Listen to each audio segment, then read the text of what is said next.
Hello everyone, ये है मेरे पिछली वीडियो का नेक्स्ट पार्ट जो हमने पिछली वीडियो में कवर करना बाकी रह गया था। ये उसी वीडियो का नेक्स्ट पार्ट है। तो हम यहाँ कह रहा है, यहाँ पे लिखा है, तो हम यहाँ देखेंगे प्रतिरक्षा क्या है। हम इस क्वेश्चन का आंसर कवर करते हैं। प्रतिरक्षा शरीर की वह क्षमता है जो उसे संक्रमण और बीमारियों से बचाती है। यह कोशिकाओं और रसायनों, ऊतकों और अंगों का एक जटिल नेटवर्क है जो बैक्टीरिया और वायरस जैसे बाहरी हमलावरों की पहचान करता है और उन्हें नष्ट करता है। जो प्रतिरक्षा तंत्र है, शरीर को संक्रमण और बीमारियों से बचाती है और ये कोशिका और रसायनों, ऊतकों का अंग है जो कि एक जटिल नेटवर्क की तरह होता है जो बैक्टीरिया और वायरस जैसे बाहरी हमलावरों, शरीर से अगर कोई बाहरी हमला है उसी तरह सेम अगर कोई बाहरी वायरस शरीर में प्रवेश कर रहा है उससे बाहरी हम पहचान करता है और उसे नष्ट कर देता है। हमारे यहाँ ग क्वेश्चन है, आर्किड पौधा आम के पेड़ की शाखा पर उग रहा है। आर्किड और पेड़ के बीच पारंपरिक क्रिया को आप कैसे स्पष्ट करेंगे?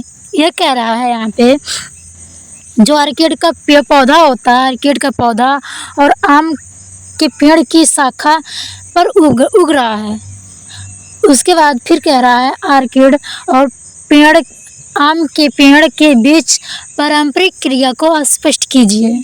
आंसर में आर्किड और आम के पेड़ के बीच की पारंपरिक क्रिया सहभुजता है।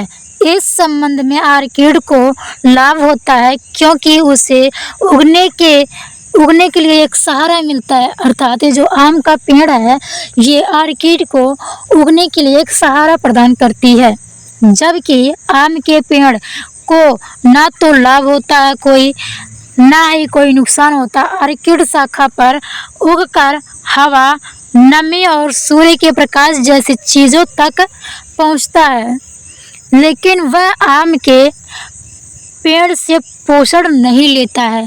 अर्थात जो ये आर्किड का पौधा होता है ये आम के पेड़ से कोई भी पोषण तत्व नहीं प्राप्त करता है। अब हमारा चौथा क्वेश्चन है यहाँ पे, एक स्थलीय परितंत्र में अपघटन चक्र का आरेखीय निरूपण कीजिए। इसका आंसर है, एक स्थलीय परितंत्र में अपघटन चक्र का आरेखीय निरूपण करने के लिए एक अपरद मृदा में मृत कार्बनिक पदार्थ से शुरू करें जिसमें मृत पौधे, जानवर और उनका मल शामिल हो। इस अपघटन कवक और बैक्टीरिया के एक बॉक्स से जोड़ें और जो अपरद को तोड़ते हैं एक तीर से यह दिखाइए कि कैसे अपरद अपघटकों के पास जाता है और फिर एक और तीर अपघटकों को पोषक तत्वों, खनिजों और बॉक्स से जोड़ता है। अंत में एक तीर दिखाइए कि कैसे ये पोषक तत्व मिट्टी से पौधों द्वारा ग्रहण किया जाता है।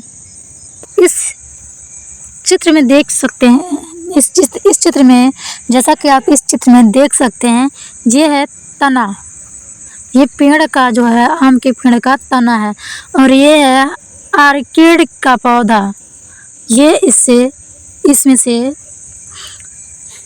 इसके ऊपर उगा है। अब इससे जो आम का पेड़ है इसका ना कोई फायदा है ना ही कोई नुकसान है। अब बात आती है दीर्घ उत्तरीय प्रश्न। अब यहाँ कह रहा है, मनुष्य के नर जनन तंत्र का सचित्र वर्णन करिए। इसमें शुक्राणु कहाँ संचित रहते हैं अथवा पुष्पीय पादपों में लघु बीजाणु जनन का संचित्र वर्णन कीजिए। तो हम पहला क्वेश्चन सॉल्व करेंगे।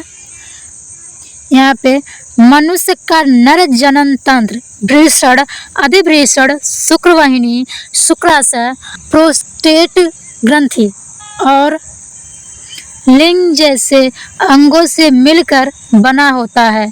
शुक्राणु अधिवृषण एपिडर्मिस में संचित होते हैं जो प्रत्येक वृषण के ऊपर स्थित होते हैं। अब यहाँ है मनुष्य के नर जनन तंत्र का संक्षिप्त वर्णन।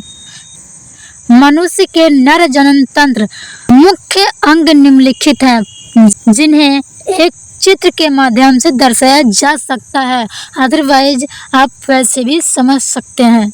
वृषण, यह अंडकोश के ऊपर अंडाकार अंग होता है जो शुक्राणु नर युग्मक है और टेस्टोस्टेरोन हार्मोन का उत्पन्न करता है। अधिवृषण, यह वृषण के ऊपर एक घुमावदार नली होती है। तीसरा है शुक्रवाहिनी।